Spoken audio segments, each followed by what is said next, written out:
Ahmed Hussen made history by becoming the first Somali Canadian elected to the Canadian Parliament. Born and raised in Somalia, Ahmed immigrated to Canada in 1993, where he became a lawyer and a social activist.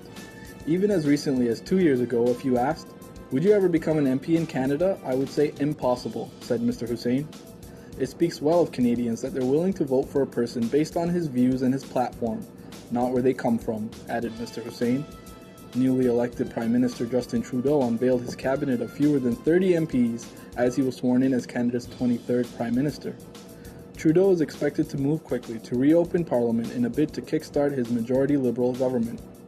Hussen has double the challenge of representing a community's hopes while navigating all the unfamiliar hurdles of being a new MP.